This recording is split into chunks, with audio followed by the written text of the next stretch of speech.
So, taking a quick break from mucking around with mechanical things. This is IT based things.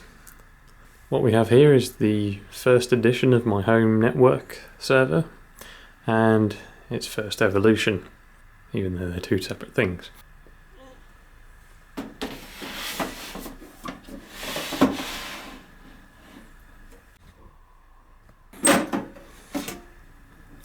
So what we have here was my first setup. This is what I used to get myself familiarised with FreeNAS and start sort of setting it up and getting used to the way things work on a home network. This is basically a 10-year-old desktop consumer hardware system inside of a 20-year-old chassis. What we have here is an Intel i5 650 processor running at some 3-something gigahertz, I think 2 cores, 4 threads. Got a mismatch of 11 gigs of RAM and I think this is a Sapphire GTX 315 graphics card, even though I haven't actually used it for anything in the server setup yet. It's just a video output at the moment. The motherboard is a DQ57TM, and for storage we're running a 2.5-inch drive with the FreeNAS on it, and then up to a 1TB SATA 2 drive at the top there. The third hard drive is just a Windows 10 image on there. So, enough experimenting done. We will move on to bigger and better things.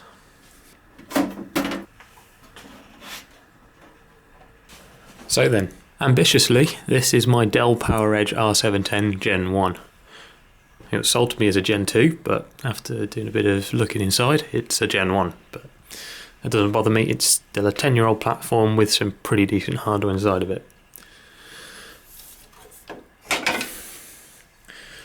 It came to me with two 300GB SAS drives, which I could run in a RAID for the operating system, and I bought off the seller a couple of 2TB SAS drives as well. And I've even got 2 extra bays for expansion, which I might put the boot drive in, or I might use something else. I might get another couple of used SAS drives, put them in there.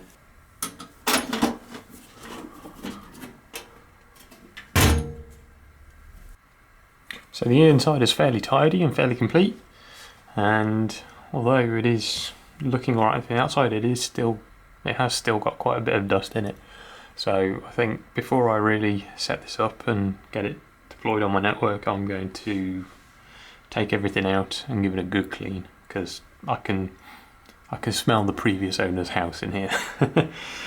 So as I say, we've got the 6 3.5-inch bays at the front onto the SAS backplane. It's got 5 15k RPM fans, which are all hot swappable. If I take the shroud off, I've got 48GB of DDR3 ECC registered memory. This is a bit of a mix of, I think, the original Dell parts and some HP parts, but these are all 4GB sticks.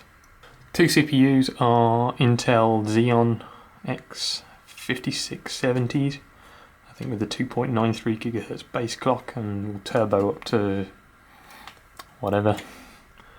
They are 95-watt CPUs, so it is a bit overkill for what I needed as a basic home server, but this was a good price. And this is going to be living in my garage, so it's not going to get very hot, and most of the time it's not going to be doing very much, but I've got the option of some decent horsepower if I need it. In terms of RAID, at the moment we've got the Dell Perk 6i RAID card with the battery backup.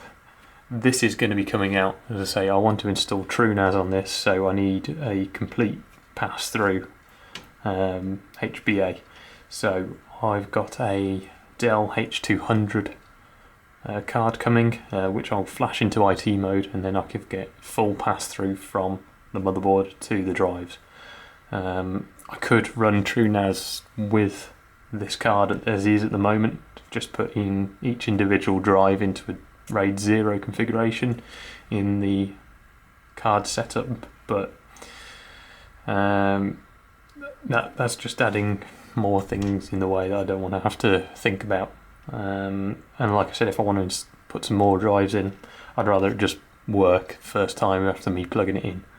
I don't want to have to go back into the card setup and set up some more RAID arrays.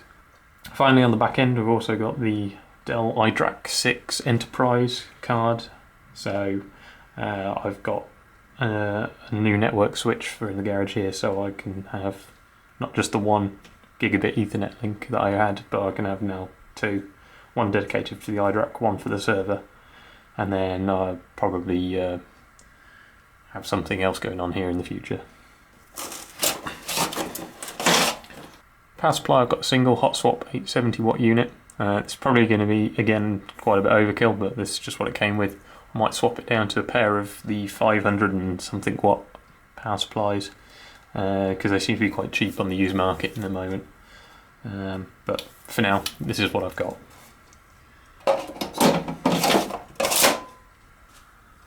Now you may be wondering why I'm taking it all apart. I'm going to take everything out of it basically.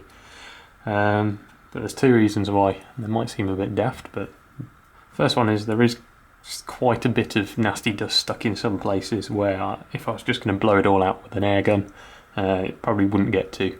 And the other one is I'm a bit weird in the way that I like to know exactly what I've got and what's going on internally. So taking it all apart and seeing what I've got is the best way for me to do that. What's better way to learn about something by taking it apart? And so, because it's a 10-year-old machine as well, there might be a few problems which we won't uncover until we do take it apart and have a look at everything. So it is a second-hand unit. It's probably had a couple of owners before me, not to mention living part of its life inside of a server rack somewhere. So apart from seeing what we can see now, I just don't know the general physical condition of it all. So I'm going to take it apart and let's see what we've got inside. Might be interesting to watch, might not be.